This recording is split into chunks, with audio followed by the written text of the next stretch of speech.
தேவனுடைய பிள்ளைகள் எல்லாரையும் ஆண்டவருடைய பரிசுத்த நாமத்திலே வரவேற்கிறேன். இந்த காலை ஞாயிற்றுக்கிழமை தியானத்திற்காக லூக்கா எழுதின சுவிசேஷம் 9வது அதிகாரம் எடுத்துக்கொள்ளலாம். இந்த நாளிலே பலவீனமான சீஷர்கள் என்ற தலைப்பின் கீழாக நான் உங்களோடு கூட சில காரியங்களை பகிர்ந்து கொள்ள விரும்புகிறேன். பலவீனமான சீஷர்கள். ஆண்டவராகிய இயேசு கிறிஸ்து தெரிந்து கொண்ட சீஷர்கள் கலிலேயாவை சேர்ந்தவர்கள் மட்டுமல்ல, அநேகர் மீனவர்களாக இருந்தார்கள், படிப்பறிவில்லாதவர்களாயும் இருந்தார்கள். ஆனால் தேவன் அவர்களை கொண்டுதான் இந்த உலகத்தை கலக்கினார். இன்றைக்கு பார்க்கிற கிறிஸ்தவமானது அந்த அற்பமான மனிதர்களாய் எண்ணப்பட்ட அவர்கள் மூலமாகவே தேவன் செய்த மகத்துவமான காரியமாய் இன்றைக்கு காணப்படுகிறது. இன்றைக்கும் நம்முடைய வாழ்க்கையிலும் நாம் பலவீனர்களாய் இருப்போமானால் தேவன் அவருடைய திட்டத்தின்படி தீர்மானத்தின்படிதான் நம்மை தெரிந்து கொண்டிருக்கிறார் என்பதை அறிந்து அவருடைய கரத்திலே அடங்கி இருப்போமானால் நம்மையும் தேவன் உருவாக்குகிறவராக இருக்கிறார். இந்த பலவீனமான சீஷர்கள் இன்றைக்கு நம்முடைய வாழ்க்கையில் கூட அநேக நேரத்திலே நம்முடைய பலவீனத்தை நோக்கி பார்க்கும் பொழுது என்னால் என்ன செய்ய முடியும், தேவன் எதற்காக நம்மை தெரிந்து கொண்டார், என்னை தெரிந்து கொண்டார் என்று சொல்லி யோசிக்க இடம் உண்டு. சங்கீதக்காரன் 119ஆம் சங்கீதத்திலே சொல்லும் பொழுது அவர் சொல்லுகிற காரியம் என்னவென்று சொன்னால், 119வது சங்கீதம் 25வது வசனத்திலே வாசிப்போமானால், என் ஆத்துமா மண்ணோடு ஒட்டி கொண்டிருக்கிறது, உமது வசனத்தின்படி என்னை உயிர்ப்பியும் என்று சொல்லி சங்கீதக்காரன் சொல்கிறார். என் ஆத்துமா மண்ணோடு கூட ஒட்டி கொண்டிருக்கிறது.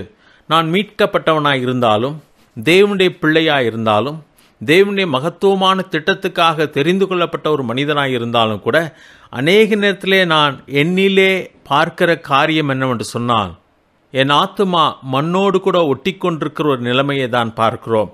எழுந்து ஆண்டவருக்காக செயல்பட முடியாத ஒரு பரிதாபமான நிலைமையை பார்க்கிறோம். ஆண்டவருடைய மகத்துவமான சத்தியங்களை புரிந்து கொள்ள இயலாததை நம்முடைய வாழ்க்கையில பார்க்கிறோம். சங்கீதக்காரன் சொல்கிறான், உமது வசனத்தின்படி என்னை உயிர்ப்பியும் ஆண்டவரே என்று சொல்லி.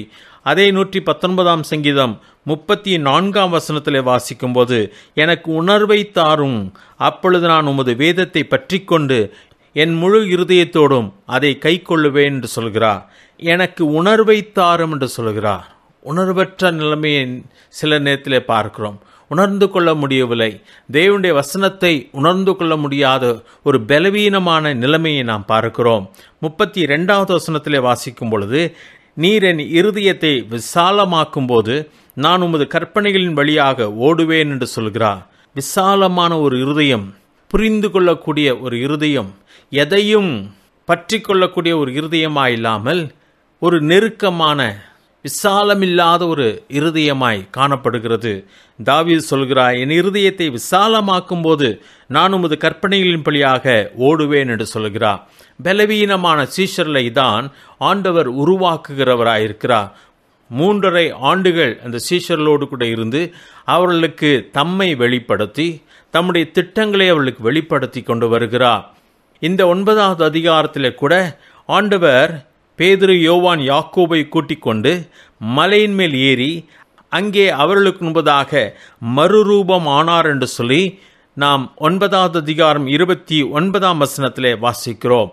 அந்த அற்புதமான காட்சி, உலகமே இவர் யார் என்பதை புரிந்து கொள்ள முடியாதிருக்கும் பொழுது, நீர் கிறிஸ்துவா என்று சொல்லி அவரை குறித்து கேட்டுக்கொண்டிருக்கும் பொழுது, அவர் மேசியாவா என்ற சந்தேகத்தோடு கூட அவரை பார்த்து கொண்டிருக்கும் பொழுது, சீஷர்களுக்கு அவர் தம்மை காட்டினார். அவருடைய உண்மையான மகிமையை அவர்கள் கண்டார்கள். அதையெல்லாம் பார்த்தாலும் கூட சீஷர்கள் அதை சரியாய் புரிந்து கொள்ள முடியவில்லை. அதை அவர்கள் நித்திரை மயக்கமாய் கண்டார்கள் என்றுதான் 32வது வசனத்திலே வாசிக்கிறோம். பேதுருவும் அவனோடு இருந்தவர்களும் நித்திரை மயக்கமாய் இருந்தார்கள். அவளாலே அதை தெளிவாய் பார்க்க முடியவில்லை. அவளாலே அதை புரிந்து கொள்ள முடியவில்லை. ஆண்டவர் எதற்காக அதை தங்களுக்கு காட்டுகிறார் என்பதை புரிந்து கொள்ள முடியாமல், எதை பேசுகிறோம் என்று அறியாமல் அங்கே அவர்கள் பேசிக் கொண்டிருந்தார்கள். அந்த 33வது வசனம் கடைசியில வாசிக்கும் பொழுது, தான் சொல்லுகிறது இன்னதென்று அறியாமல் சொன்னான் என்று சொல்லி வாசிக்கிறோம். எதற்காக ஆண்டவர் அதை காட்டினார்? தான் யார் என்பதை அவர்கள் அறிய வேண்டும் என்று சொல்லி விரும்பினார். தனக்கு தான் அவர்கள் சாட்சிகளாய் இருக்கப் போகிறார்கள். முதலாவது இவர்களுக்கு தன்னை வெளிப்படுத்தும்படியாய் விரும்பின அவர் இவர்களை அழைத்து கொண்டு போய் இவர்களுக்கு முன்பதாக மறுரூபமானாலும் இவர்களாலே அதை புரிந்து கொள்ள முடியவில்லை, இவர்களாலே அதை சரியாய் பார்க்க முடியவில்லை. அங்கே பேதுரு சொல்கிறார், ஐயரே, நாம் இங்கே இருக்கிறது நல்லது என்று சொல்கிறார். ஆண்டவர் அவர்களை ஒரு மேன்மையான இடத்திலே தங்க வைக்கும்படியாக அவர்களை கூட்டிக் கொண்டு வரவில்லை, பதிலாக தன்னுடைய மகிமையை அவர்கள் காண்பிக்கும்படியாக விரும்பினார். தன்னை அவள் கண்டு தான் யார் என்பதை அறிந்து தன்னை விசுவாசிக்கும்படியாக ஆண்டவர் அந்த முயற்சி எடுத்த பொழுதோ அவளுக்கு அது விளங்கவில்லை. பேதுரு சொல்லும் பொழுது சொல்கிறார், உமக்கு ஒரு கூடாரமும் மோசேக்கு ஒரு கூடாரமும் எலியாவுக்கு ஒரு கூடாரமாக 3 கூடாரங்களை போடுவோம் என்று சொல்கிறார். என்ன பேசுகிறோம் என்பதை அறியாமல் பேசி கொண்டிருந்தார்கள். அப்பொழுதுதான் அங்கே ஒரு மேகம் வந்து அங்கே அவள் மேலே நிழலிட்டது. மேகம் விலகின பொழுது ஆண்டவர் மட்டும்தான் அங்கே இருக்கிறார். அப்பொழுதுதான் பிதாவானவர் சொல்கிறார், இவர் என் நேசகுமாரன், இவருக்கு செவி கொடுங்கள் என்று சொல்கிறார். எலியாவையும் மோசையையும் இயேசு கிறிஸ்துவையும் சமமாய் பார்த்தார்கள். அப்படி அல்ல, இவர் என் நேசகுமார் என்று சொல்லி பிதாவானவர் இவரை குறித்து சாட்சி கொடுத்தார். அது மட்டுமல்ல, இவருக்கு செவி கொடுங்கள் என்று சொல்லி பெரிய உண்மையை அங்கே வெளிப்படுத்துகிறவராக இருக்கிறார். ஆண்டவர் இப்படிப்பட்ட முயற்சிகள் எடுத்தாலும் அவர்களால் புரிந்து கொள்ள முடியவில்லை.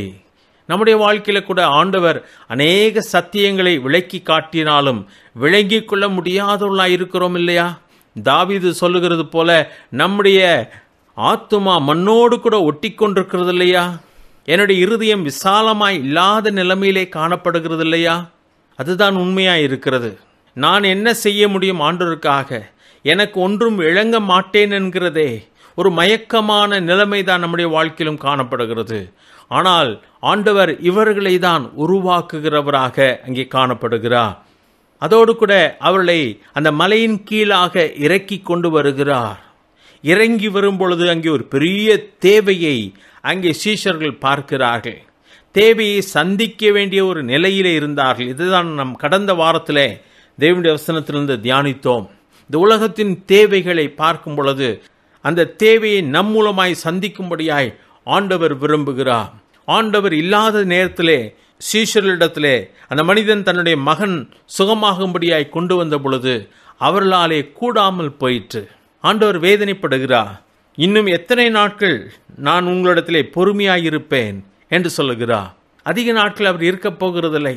சீக்கிரமாய் சிலுவையை நோக்கி போகப் போகிறார். இந்த உலகத்தினுடைய தேவையை சந்திக்கத்தக்கதாக ஆயத்தமாக வேண்டும் என்பதை ஆண்டவர் எதிர்பார்க்கிறார். இன்றைக்கு நம்முடைய வாழ்க்கைக்கு முன்பதாக இந்த உலகத்தின் தேவையை ஆண்டவர் கொண்டு வரும் பொழுது நாமும் கூட பலவீனர்களாக தான் காணப்படுகிறோம் இல்லையா? நம்மாலே என்ன செய்ய முடியும்? என்னுடைய தேவையே நான் சந்திக்க முடியாமல் திணறிக் கொண்டிருக்கும் பொழுது இந்த உலகத்தின் தேவையை என்னால் எப்படி சந்திக்க முடியும் என்று சொல்லி நாம் யோசித்து கொண்டிருக்கிறோம் இல்லையா? அது உண்மைதான். சீஷர்களும் அப்படிப்பட்டவர்களாக தான் இருந்தார்கள். ஆண்டவர் எவ்வளவோ அவர்களை பயிற்றுவித்தும் இப்பொழுது அவர்களாலே அதை செய்ய முடியாதவர்களாய் போனார்கள். சீஷர்கள் கூட ஆண்டவரிடத்திலே கேட்ட பொழுது, ஆண்டவரே, எங்களால் முடியாமல் போனதற்கு காரணம் என்ன என்று சொல்லி கேட்ட பொழுது, உங்களுடைய அவிசுவாசம் தான் என்று சொல்கிறார். கடுகளவு விசுவாசம் இருக்குமானால் நீங்கள் இந்த மலையை பார்த்து பெயர்ந்து சமுத்திரத்திலே தள்ளுண்டு போ என்று சொன்னால் அது அப்படியே நடக்கும் என்று சொல்கிறார். கொஞ்சம் விசுவாசம் போதும். நம்முடைய வாழ்க்கையிலே அந்த விசுவாசம் கூட இல்லாதபடிக்கு நம்முடைய இருதயமும் விசாலம் இல்லாததாக இருக்கிறது. தேவனுடைய சத்தியத்தை நம்ப முடியாததாக பலவீனமானதாக இருக்கிறது. ஆண்டவர் வேதனைப்படுகிறார். எதுவரைக்கும் நான் உங்களோடு இருந்து உங்களிடத்தில் பொறுமையாயிருப்பேன் என்று சொல்லி 41வது வசனத்திலே ஆண்டவர் வேதனைப்படுகிறதை பார்க்கிறோம். இந்த நாளின் பகுதிக்கு நாம் வரும் பொழுது ஆண்டவர் மீண்டுமாக இன்னும் மகத்துவமான காரியத்தை அவளுக்கு பேச விரும்புகிறார். ஆண்டவர் அந்த மனிதனுடைய மகனை சுகப்படுத்தினார். 42வது வசனம் கடைசியிலே வாசிக்கும் பொழுது, இயேசு அந்த அசுத்தாவியை அதட்டி இளைஞனை குணமாக்கி அவன் தகப்பனிடத்தில் அவனை ஒப்புவித்தார் என்று சொல்லி வாசிக்கிறோம். அப்படி ஒப்புவித்த பொழுது எல்லாரும் தேவனுடைய மகத்துவத்தை குறித்து பிரமித்தார்கள். இயேசு செய்த யாவையும் குறித்து அனைவரும் ஆச்சரியப்படுகையில் என்று 43வது வசனத்திலே நாம் வாசிக்கிறோம். இப்படி எல்லாரும் ஆச்சரியப்பட்டு கொண்டிருக்கிறார்கள். நான் நினைக்கிறேன் சீஷர்களும் ஆச்சரியப்பட்டு கொண்டிருக்கிறார்கள். அப்பொழுதுதான் ஆண்டவர் இந்த வார்த்தைகளை சொல்கிறார். இந்த 43வது வசனம் அப்படிதான் எழுதப்பட்டிருக்கிறது. அனைவரும் ஆச்சரியப்படுகையில் அவர் தம்முடைய சீஷர்களை நோக்கி 44வது வசனத்திலே, நீங்கள் இந்த வார்த்தைகளை கவனமாய் கேளுங்கள், மனுஷகுமாரன் மனுஷர் கையில் ஒப்பு கொடுக்கப்பட போகிறார் என்றார். எல்லாரும் ஆச்சரியப்பட்டு கொண்டிருக்கிறார்கள். இவ்வளவு அற்புதமாய் சுகமாகி விட்டானே, இவ்வளவு எளிதாக சுகமாகி விட்டானே என்று சொல்லி ஆச்சரியப்பட்டு தேவனுடைய மகத்துவத்தை குறித்து பிரமித்து கொண்டிருக்கும் பொழுது ஆண்டு சொல்கிறார், அதை விட்டுவிடு, மற்றொரு காரியத்தை உங்களுக்கு சொல்லித்தர விரும்புகிறேன், இதை கவனமாய் கேள் என்று சொல்லி 44வது வசனத்தை சொல்கிறார். நீங்கள் இந்த வார்த்தைகளை கவனமாய் கேளுங்கள். எந்த வார்த்தை? மனுஷகுமாரன் மனுஷர் கையில் ஒப்பு கொடுக்கப்பட போகிறார் என்றார். அவருடைய மகிமையை பார்த்தார்கள் மறுரூப மலையிலே. அது ஆச்சரியமாயிருந்தது. அவர்களாலே பேச முடியாமல் போனார்கள். கீழே இறங்கி வரும்பொழுது அவ்வளோ பெரிய தேவையுள்ள ஜனக்கூட்டம். ஆண்டவர் தம்முடைய வார்த்தையினாலே அசுத்தாவியை துரத்தி அந்த மனிதனுடைய தேவையை சந்திக்கிறார். ஆச்சரியமாயிருந்தது. இப்பொழுது ஆண்டவர் சொல்கிறார், இந்த பெருங்கூட்டத்தினுடைய உண்மையான தேவை அவருடைய ஆத்மீக தேவையாக இருக்கிறது. அந்த தேவை சந்திக்கப்பட வேண்டுமானால் மனுஷகுமாரன் மனுஷர் கையில் ஒப்பு கொடுக்கப்பட வேண்டும் என்று சொல்லி ஒரு பெருத்த உண்மையை இங்கு சொல்கிறார். ஒரு மனிதனுடைய மகனை சுகமாக்கின பொழுது அது இந்த சரீரத்துக்குரிய ஒரு தேவையாக இருந்தது. அதை சீஷர்களாலே செய்ய முடியும். சீஷர்களுக்கு விசுவாசம் இருந்திருந்தால் அவர்களே அதை செய்திருக்க முடியும். ஆனால் தான் அவர்களை அவர் கடிந்து கொள்கிறவராக இருக்கிறார்.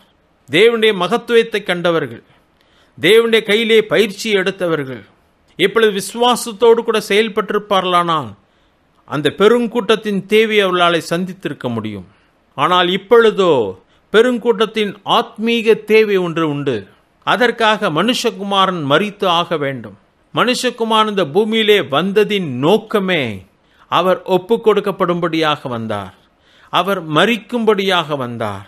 இதை அவர் மட்டுமே செய்ய வேண்டியவராக இருக்கிறார். அவர் மகிமையை விட்டு இறங்கி வந்தாரே, அத்தனை மகிமை பொருந்தினவர் தான் அவர். அவர் இந்த பூமியிலே வந்ததற்கு காரணம் அநேகரை சுகப்படுத்தி விட்டு செல்வதற்காக அல்ல. அவர் தான் தெய்வம் என்பதை வெளிப்படுத்தும்படியாக இந்த பணிகளை எல்லாம் செய்தார். ஆனால் அவர் இந்த பூமியிலே வந்ததின் நோக்கம் என்னவென்று சொன்னால், அவர் இந்த பூமியிலே மனிதனுடைய பாவத்திற்காக ஒப்பு கொடுக்கப்பட வேண்டியவராயிருந்தார். பரிகார பலியாக அவர் ஆக வேண்டியவராயிருந்தார். இதை அவர்களுக்கு சொன்ன பொழுது அவர்களாலே அதை புரிந்து கொள்ள முடியவில்லை. இதை தான் இந்த 45வது வசனத்திலே வாசிக்கிறோம். அவர்கள் அந்த வார்த்தையின் கருத்தை அறிந்து கொள்ளவில்லை. அது அவர்களுக்கு தோன்றாமல் மறைபொருளாயிருந்தது. அந்த வார்த்தையை குறித்து அவரிடத்தில் விசாரிக்கவும் பயந்தார்கள் என்று சொல்லி 3 விதமாக அங்கே சொல்லப்பட்டிருக்கிறது. அந்த வார்த்தையின் கருத்தை அறிந்து கொள்ளவில்லை. மேலோட்டமாக கூட அந்த வார்த்தையின் கருத்தை அவளால் புரிந்து கொள்ள முடியவில்லை. மனுஷகுமாரன் மனுஷர் கையில் ஒப்பு கொடுக்கப்பட வேண்டும் என்று சொன்னால் என்ன, ஒப்பு கொடுக்கப்பட போகிறார் என்று சொன்னால் என்ன என்பதை அவள் அந்த வார்த்தையின் கருத்தை அவள் அறிந்து கொள்ளவில்லை. அது அவளுக்கு தோன்றாமல் வெளிப்படாமல் மறைபொருளாயிருந்தது. புரியவே இல்லை. அதனுடைய ஆழங்களை அறிந்து கொள்ளவில்லை. சம்பந்தம் இல்லாமல் பேசப்படுகிற ஒரு வார்த்தையை போல் அவளுக்கு இருந்தது. மகிமையிலே கண்ட அவர்கள் அங்கே இருந்து விடலாம் என்று யோசித்தவர்கள் இப்பொழுது இவ்வளவு அற்புதமான ஒரு அற்புதத்தை அவர் செய்தார். அதிலே சந்தோஷப்பட்டு கொண்டிருக்கிற நேரத்திலே ஆண்டவர் சொல்லுகிறார், இதை கவனமாய் கேளுங்கள், மனுஷகுமாரன் மனுஷர் கையில் ஒப்பு கொடுக்கப்பட போகிறார் என்று சொல்லி குறிப்பிடுகிறார். ஆனால் அவளால் புரிந்து கொள்ள முடியவில்லை. ஏசாயா 53வது அதிகாரம் 1 வசனத்தில் வாசிக்கும் பொழுது கர்த்தருடைய புயம் யாருக்கு வெளிப்பட்டது என்று சொல்லி வாசிக்கிறோம். கர்த்தருடைய புயம், தேவனுடைய கிரியைகள் நம்மால் விளங்கிக் கொள்ள முடியவில்லை. இஸ்ரவேல் ஜனங்களும் மேசியாவை எதிர்பார்த்தார்கள். ஆனால் சிலுவையில் அறையப்படும் மேசியாவை அவள் எதிர்பார்க்கவில்லை. மரியாள் மேசியாவை பெற்றெடுத்தாள். சிமியோன் என்ற மனிதன் சொல்கிறார், உன் ஆத்துமாவை ஒரு பட்டயம் உருவி போகும் என்று சொல்லி அவளால் அதை புரிந்து கொள்ள முடியவில்லை. அந்த நாட்களில் மேசியா இந்த பூமியிலே மரிக்கும்படியாய் வந்தார். துக்கம் நிறைந்தவராக வந்தார். பாடு அனுபவிக்கிறவராக வந்தார். ஆனால் அவரோ தேவனால் அடிக்கப்பட்டு பாடுபட்டவர் என்று சொல்லி அன்றைக்கு அவரை பார்த்தவர்கள் நினைத்தார்கள். இன்றைக்கும் ஆண்டவராகிய இயேசு கிறிஸ்து இந்த பூமியிலே மனுக்குலத்திற்காக வந்தார் என்றும் மனுக்குலத்தின் பாவத்திற்காக மரித்தார் என்பதையும் புரிந்து கொள்ள முடியாத ஒரு அவல நிலைமையிலே இருக்கிறது. அவர்கள் இருக்கட்டும், நானும் நீங்களும் அதை சரியாய் புரிந்து கொள்ள வேண்டும்.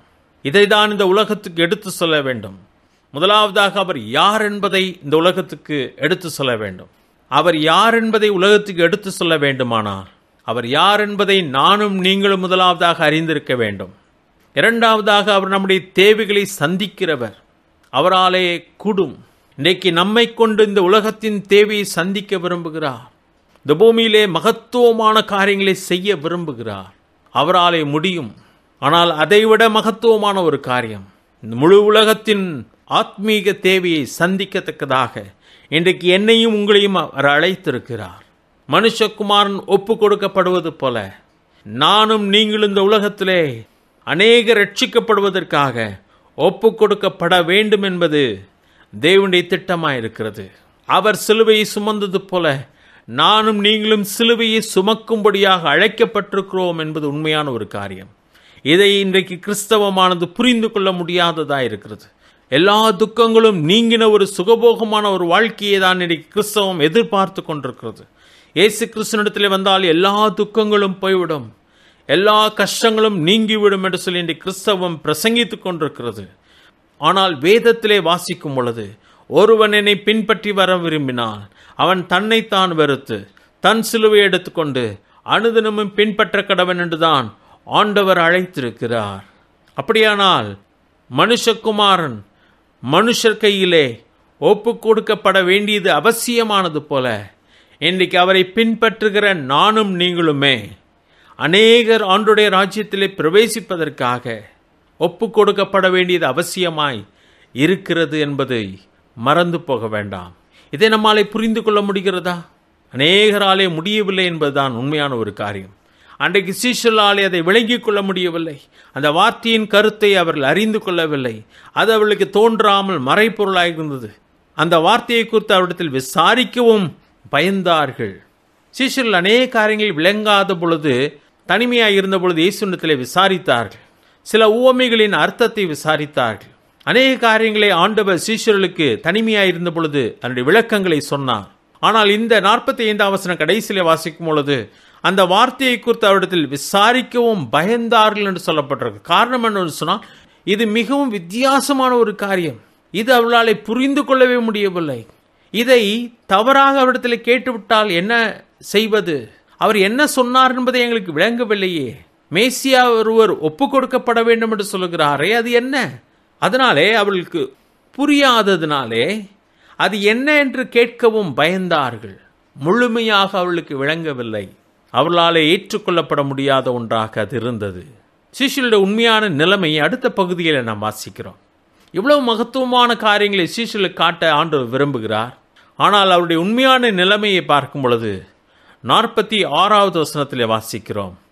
பின்பு தங்களில் எவன் பெரியவனாயிருப்பான் என்கிற வாக்குவாதம் அவர்களுக்குள் உண்டாயிற்று. எத்தனை மகத்துவமான அழைப்பை பெற்ற அவர்கள் எதிலே சண்டையிட்டு கொண்டிருக்கிறார்கள் என்று சொன்னால், எவன் பெரியவனாயிருப்பான் என்ற ஒரு போட்டி வாக்குவாதம் அவர்களுக்குள்ளே இருந்தது.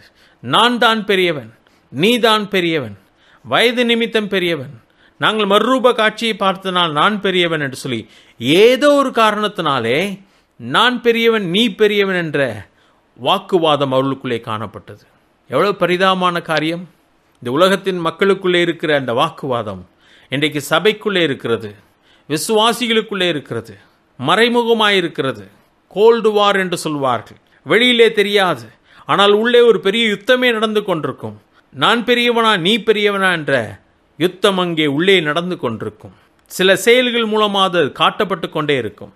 ஆனால் நாமோ பெரிய காரியத்துக்காக அழைக்கப்பட்டவர்களாக இருக்கிறோம். ஆண்டவர் அவருடைய காரியத்தை புரிந்து கொண்டார். 47வது வசனத்தில் வாசிக்கும் பொழுது, இயேசு அவர்கள் இருதயத்தின் யோசனையை அறிந்து ஒரு சிறு பிள்ளையை எடுத்து அதை தம் அருகே நிறுத்தி அவளை நோக்கி, இந்த சிறு பிள்ளையை என் நாமத்து நிமித்தம் ஏற்றுக்கொள்ளுகிறவன் என்னை ஏற்றுக்கொள்ளுகிறான், என்னை ஏற்றுக்கொள்ளுகிறவன் என்னை அனுப்பினவரை ஏற்றுக்கொள்ளுகிறான். உங்கள் எல்லாருக்குள்ளும் எவன் சிறியவனாயிருக்கிறானோ அவனே பெரியவனாயிருப்பான் என்றார். ஆண்டவர் அவர்களை புரிந்து கொண்டார். ஆண்டவர் மகத்துவமான காரியங்கள் அவர்களுக்கு கற்றுக் கொடுக்க முயன்று கொண்டிருக்கும் பொழுது அவர்களுக்குள்ள இந்த அற்பமான காரியம் வாக்குவாதம் நடந்து கொண்டிருக்கிறதை பார்த்து ஆண்டவர் பொறுமையாக அவர்களுக்கு அதையும் கற்றுக் கொடுக்கிறவராக இருக்கிறார். ஒரு சிறு பிள்ளையை அவர்கள் வெட்கப்படத்தக்கதாக ஒரு சிறு பிள்ளையை இங்கே கொண்டு வந்து நிறுத்தி, என் நாமத்தின் நிமித்தம் இந்த சிறு பிள்ளையை நீங்கள் ஏற்றுக்கொண்டால்தான் நீங்கள் என்னை ஏற்றுக்கொண்டதற்கு அடையாளம். என்னை ஏற்றுக்கொண்டவன் என்னை அனுப்பினவரை ஏற்றுக்கொண்டிருக்கிறான். உங்களுக்குள்ளும் எவன் சிறியவனாயிருப்பானோ அவனே பெரியவனாயிருப்பான் என்று சொல்கிறார். மனிதனுடைய பார்வையிலே நானும் நீங்களும் அற்பமாய் எண்ணப்பட்டாலும் தேவனுடைய பார்வையிலே பெரியவர்களாக எண்ணப்படுகிறோம். தேவன் அப்படித்தான் அவர்களை தெரிந்து கொண்டார். பவுல் அதை பற்றி சொல்லும் பொழுது இழிவானதை தெரிந்து கொண்டார், இல்லாதவைகளை தெரிந்து கொண்டார், பைத்தியமானதை தெரிந்து கொண்டான்னு சொல்லி 1 கொரிந்தியர்களை அவர் சொல்லுகிறார். அதுதானே உண்மை. இன்னைக்கு நம்முடைய வாழ்க்கையிலும் சபைக்குள்ளேயும் இப்படிப்பட்ட போட்டிகளும் பொறாமைகளும் உலாவி வருகிறதை நம்மால் பார்க்க முடிகிறதே. நாமே வெட்கப்படத்தக்கதாக இருக்கிறது. தேவன் எவ்வளவு மகத்துவமான காரியங்களுக்காக நம்மை அழைத்திருக்கிறார். உன்னதமான காட்சிகளை நமக்கு காட்டியிருக்கிறார். எவ்வளவு உன்னதமான தேவனை நாம் அறிந்து கொண்டிருக்கிறோம். இவ்வளவு பெரிய உலகத்தின் தேவைகளை சந்திக்கும்படி அழைக்கப்பட்டிருக்கிறோம். இந்த உலகத்தின் மீட்புக்காக நம்மையே நாம் ஒப்பு கொடுக்கும்படியாக தேவன் நம்மை அழைத்திருக்க, நமக்குள்ளே நான் பெரியவனா நீ பெரியவனா என்ற போட்டியும் பொறாமையும் வாக்குவாதங்களும் நடக்குமானால் நாம் எவ்வளவு பரிதாபமான நிலைமையிலே இருக்கிறோம் என்பதை நாம் புரிந்து கொள்ள வேண்டும். தாவீது சொல்வதுதான் நினைவுக்கு வருகிறது. என் ஆத்துமா மண்ணோடு கூட ஒட்டி கொண்டிருக்குன்னு சொல்கிறார். என்னை உயிர்ப்பியும் ஆண்டவரே என்று சொல்கிறார். நாம் உயிர்ப்பிக்கப்பட வேண்டும். ஆனால் ஆண்டவர் இந்த மனிதர்களை தான் கொண்டு உலகத்தை கலக்குகிறவராக இருக்கிறார். எங்கேயும் அவர்கள் ஆண்டவராலே மறைமுகமாக கடிந்து கொள்ளப்படுகிறார்கள். நம்முடைய வாழ்க்கையிலே இப்படிப்பட்ட காரியங்கள் இருக்குமானால் தேவனுடைய கருத்தில் நாம் பயன்பட முடியாது. தன்னைத்தான் வெறுத்து தன் சிலுவை எடுத்துக்கொண்டு அனுதினமும் என்னை பின்பற்ற வேண்டும். சிலுவையானது அவமானத்தின் சின்னமாயிருக்கிறது. ஆண்டவருக்காக என்னை நான் அற்பமானவனாக என்னை ஆக்க என்னை ஒப்பு கொடுக்காவிட்டால் நான் தேவனுடைய சமூகத்திலே பெரியவனாக எண்ணப்பட போகிறதில்லை. உன்னதமான தேவன் மகிமையிலே வாசம் பண்ணினவர் நமக்காக அதை எல்லாவற்றையும் விட்டு தம்மை தாமே வெறுமையாக்கி இந்த பூமியிலே அடிமையின் ரூபம் எடுத்து சாதாரணமான மனிதனைப் போல இந்த பூமியிலே வாசம் பண்ணி தான் உண்டாக்கின மனிதனாலேயே அடிக்கப்பட்டு துப்பப்பட்டு அவமானப்படுத்தப்பட்டு கொலை செய்யப்பட்டாரே, அதற்கு தன்னை அவர் ஒப்பு கொடுத்தாரே, அதுபோல நானும் நீங்களும் ஒப்பு கொடுக்கப்பட வேண்டும். எளிமையான மனிதர்களை நேசிக்கிறவர்கள், அற்பமான மனிதர்களை நேசிக்கிறவர்கள் தேவனுக்கு தேவை. இதற்கு பின்பதாக மற்றொரு சம்பவம் அங்கே நடைபெறுகிறது. 49ஆம் வசனத்திலே யோவான் அவரை நோக்கி ஒரு காரியத்தை சொல்கிறான். நான் அந்த பகுதியை வாசிக்கிறேன், கவனிங்கள். 49ஆம் வசனம். அப்பொழுது யோவான் அவரை நோக்கி, ஐயரே, ஒருவன் உம்முடைய நாமத்தினாலே பிசாசுகளை துரத்துகிறதை நாங்கள் கண்டு அவன் எங்களுடனே கூட உம்மை பின்பற்றாதவன் ஆனபடியால் அவனை தடுத்தோம் என்றான். அப்படி இயேசுவின் நாமத்தினாலே பிசாசுகளை துரத்தினவன் யார் என்பது நமக்கு தெரியவில்லை. ஆனால் தங்களைப் போல் அவர்கள் இல்லாததினாலே அவர்களை நாங்கள் தடுத்தோம் என்று சொல்லுகிறார்கள். ஆண்டவர் அப்படிப்பட்ட பணியை செய்யும்படியாக அவர்களை அனுப்பவில்லை. சுவிசேஷத்தை பிரசங்கிக்கும்படி அனுப்பினார். வியாதியஸ்தர்களை சுகப்படுத்தும்படியாக அனுப்பினார். இப்படிப்பட்டவர்களை தடுக்கும்படியாக அவர்களை அனுப்பவில்லை. ஆனால் இவர்களாக தங்களை பெரியவர்களாக எண்ணிக்கொண்டு இயேசுவின் நாமத்தினாலே பிசாசுகளை துரத்துகிற மற்றவர்களை ஏளனமாக எண்ணினபடினாலே அவர்களை தடுத்தார்கள். ஆண்டவர் அங்கே சொல்லுகிறார் 50ஆம் வசனத்திலே, அதற்கு இயேசு, தடுக்க வேண்டாம், நமக்கு விரோதமாய் இராதவன் நமது பட்சத்தில் இருக்கிறான் என்றார். நமக்கு விரோதமாய் இராதவன். மற்றவர்களை மேய்க்கும்படியாக தேவன் நம்மை அழைக்கவில்லை. பதிலாக சுவிசேஷத்தை பிரசங்கிக்கும்படியாக நம்மை அழைத்தார். பவுல் ஒரு இடத்திலே சொல்லும் பொழுது, ஞானஸ்நானம் கொடுக்கும்படியாக தேவன் என்னை அனுப்பாமல் சுவிசேஷத்தை பிரசங்கிக்கும்படியாகவே தேவன் என்னை அனுப்பினார் என்று சொல்லுகிறார். களைகளை பிடுங்கும்படியாக தேவன் நம்மை அழைக்கவில்லை, நம்மை அனுப்பவும் இல்லை. பதிலாக விதைகளை விதைக்கும்படியாக தான் அனுப்பினார். இந்த நாட்களில் அதுதான் தேவையாயிருக்கிறது. அவன் செய்வது சரியா, இவன் செய்வது சரியா என்பதை தேடி பார்க்கும்படியாக தேவன் நம்மை அழைக்கவில்லை. பதிலாக நாம் உலகமெங்கும் போய் சுவிசேஷத்தை அறிவிக்க வேண்டும். சரியான விதையை நாம் விதைக்க வேண்டும். அநேகர் ரட்சிக்கப்படுவதற்காக களைகளை பிடுங்குவது நம்முடைய வேலை இல்லை. அதை நீங்கள் பிடுங்க வேண்டாம் என்று ஆண்டவர் சொல்லிவிட்டார். அதை அறுப்பு காலம் வரைக்கும் வளர விடுங்கள் என்று சொல்லிவிட்டார். அறுப்பு காலத்திலே நான் தூதர்களை கொண்டு களையை பிடுங்கிக் கொள்வேன் என்று சொல்கிறார். அவைகள் பிடுங்கப்பட்ட அக்கினியிலே போடப்படும். அதுவரைக்கும் அவைகளை வளர விடுங்கள் என்று சொல்கிறார். நீங்கள் களைகளை பிடுங்க போனால் நல்ல கோதுமையும் பிடுங்கி விடுவீர்கள் என்று சொல்லி ஆண்டவர் சொல்கிறார். அது நம்முடைய வேலை அல்ல. எது களை, எது சரியல்ல, எது தவறானது என்பதை தேடி சீர்படுத்துவது நம்முடைய வேலை அல்ல. பதிலாக சரியான விதையை நாம் விதைத்து கொண்டே போய்கொண்டிருக்க வேண்டும். அதுதான் தேவன் நமக்கு கொடுத்திருக்கிற முக்கியமான பணி. சீஷர்கள் சொல்லுகிறார்கள், அவர்கள் உம்முடைய நாமத்தினாலே பிசாசுகளை துரத்தினார்கள், ஆனால் அவர்கள் எங்களுடனே கூட உம்மை பின்பற்றாதவர்களானபடியால் அவர்களை தடுத்தோம் என்று சொல்லுகிறார்கள். ஆண்டு தடுக்காதீங்க சொல்லிட்டார். தடுக்க வேண்டாம். நமக்கு விரோதமாக இராதவன் நமது பட்சத்தில் இருக்கிறான் என்று சொல்லி ஒரு உண்மையும் சொல்லுகிறார். அவர்களை ஆண்டு பார்த்துக் கொள்வார். அவர்கள் நமக்கு விரோதமானவர்கள் அல்ல, நம் பக்கத்திலே தான் இருக்கிறார்கள். அறியாமல் கூட அவர்கள் அதை செய்து கொண்டிருக்கலாம். ஆண்டவர் அவர்களை திருப்பிக் கொள்வார். ஆண்டவர் அவளோடு கூட இடைப்பட்டுக் கொள்வார். நம்முடைய பணியோ சுவிசேஷத்தை பிரசங்கிக்கிற பணி என்பதை ஆண்டவர் அங்கே குறிப்பிடுகிறார். இங்கேயும் சீஷர்கள் தவறான காரியத்தை செய்கிறார்கள் என்பதை பார்க்கிறோம். 51வது வசனத்துக்கு வரும் பொழுது மற்றொரு அற்புதமான காரியத்தை நாம் அங்கே வாசிக்கிறோம். பின்பு அவர் எடுத்துக்கொள்ளப்படும் நாட்கள் சமீபித்த போது அவர் எருசலேமுக்கு போக தமது முகத்தை திருப்பி, ஆண்டவர் திசை மாறாமல் போய்கொண்டிருக்கிறார். தேவனுடைய திட்டம் என்னவாக இருக்கிறதோ, எதற்காக இந்த பூமியிலே வந்தாரோ அதை நிறைவேற்றும்படியாக மிக தெளிவுள்ளவராக முன்னேறி போய்கொண்டே இருக்கிறார். இந்த வார்த்தைகளை கவனிக்கும் பொழுது அவர் எருசலேமுக்கு போக தமது முகத்தை திருப்பி என்று சொல்லி வாசிக்கிறோம். அவர் ஆயத்தமாகிவிட்டார். சிலுவையை சந்திக்கும்படியாக ஆயத்தமாகிவிட்டார். எதற்காக இந்த பூமியிலே வந்தேன் என்பதை அறிந்தவர் மட்டுமல்ல, அதை செய்து முடிக்கும்படியாக தன்னை ஆயத்தப்படுத்தி அதற்கு நேராக தம்முடைய முகத்தை திருப்பி விட்டார். 52ஆம் வசனத்தில் வாசிக்கும் பொழுது தமக்கு முன்பாக தூதர்களை அனுப்பினார். சீஷர்களை அனுப்பினார். தூதர்கள் என்று சொல்லும் பொழுது அவர் தம்முடைய சீஷர்களை அங்கே அனுப்புகிறார். அவர்கள் போய் அவருக்கு இடத்தை ஆயத்தமானும்படி சமாரியருடைய கிராமத்தில் பிரவேசித்தார்கள். சீஷர்கள் போய் சமாரியர் கிராமத்திலே பிரவேசிக்கிறார்கள். எருசலேமுக்கு போவதற்காக அங்கே போய் சில காரியங்களை ஆயத்தப்படுத்த வேண்டும். 53ஆம் வசனம், அவர் எருசலேமுக்கு போக நோக்கமாயிருந்தபடியினால் அவ்வூரார் அவரை ஏற்றுக்கொள்ளவில்லை. எருசலேமுக்கு போகிறவர்கள் எங்கள் ஊர் வழியாய் போக வேண்டாம், சுற்றி போங்கள் என்று சொன்னார்கள். அதனால இவர்களை அவர்கள் ஏற்றுக்கொள்ளவில்லை. 54வது வசனம், அப்பொழுது சீஷர்கள் எப்படி நடந்து கொண்டார்கள் என்பதை மறுபடியும் லூக்கா இந்த இடத்துல எடுத்து காட்டுகிறார். அவருடைய சீஷராகி யாக்கோபும் யோவானும் அதை கண்டபோது, ஆண்டவரே, எலியா செய்தது போல வானத்திலிருந்து அக்கினி இறங்கி அவரை அழிக்கும்படிக்கு நாங்கள் கட்டளையிட உமக்கு சித்தமா என்று கேட்டார்கள். அவர் திரும்பி பார்த்து, நீங்கள் இன்ன ஆவியை உடையவுள்ள என்பதை அறியீர்கள் என்று அதட்டி, மனுஷகுமாரன் மனுஷனுடைய ஜீவனை அழிக்கிறதுக்கு அல்ல, ரட்சிக்கிறதற்கே வந்தார் என்றார். அதன் பின்பு அவர்கள் வேறொரு கிராமத்திற்கு போனார்கள் என்று சொல்லி வாசிக்கிறோம். சீஷர்கள் கற்றுக்கொண்டு வருகிறார்கள்.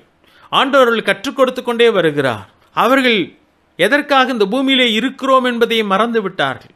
அதை இன்னும் கற்றுக்கொள்ளவே இல்லை.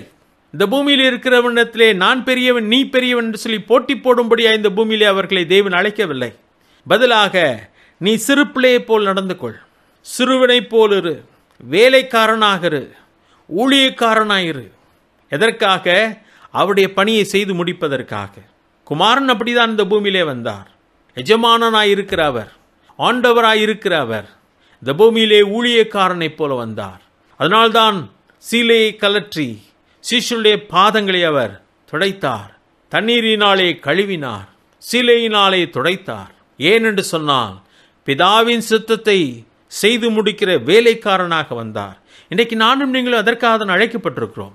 நான் பெரியவனா நீங்கள் பெரியவர்களா என்று சொல்லி போட்டி போடும்படியாக அழைக்கவில்லை. ஒரே பக்கம் நிற்கிற மக்களிடத்திலே குறை கண்டுபிடிக்கும்படியாய் தேவன் நம்மை அழைக்கவில்லை. நம்மை எதிர்க்கிறவர்களை அழிக்கும்படியாக தேவன் நம்மை அழைக்கவில்லை. அவளை ரட்சிக்கும்படியாக தான் தேவன் நம்மை அழைத்திருக்கிறார். அதை தான் இந்த 54ஆம் வசனத்திலே யோவானும் யாக்கோபும் சொன்ன பொழுது ஆண்டவர் சொல்லுகிறார், நீங்கள் இன்ன ஆவியை உடையவர்கள் என்பதை அறியீர்கள். எப்படிப்பட்ட ஆவியை உடையவர்கள் நீங்கள்? அவர்கள் வேதத்தில் இல்லாத ஒரு காரியத்தை சொல்லிவிடவில்லை. எலியா அப்படிப்பட்ட காரியத்தை செய்தார். ராஜா அவனை அழைத்த பொழுது 50 பேரை அனுப்பி அழைக்கிறான். 50 பேரை அனுப்பி அழைக்கிறான். வரமாட்டேன் என்று சொல்லி குன்றின் மேலே உட்கார்ந்து கொண்டிருந்த அவன் அக்கினியை வரவழைத்த 50 பேரையும் அழித்து போட்டான். மறுபடியுமாய் வேறொரு 50 பேரை ராஜா அனுப்பினான். அவர்களையும் அழித்து போட்டான்.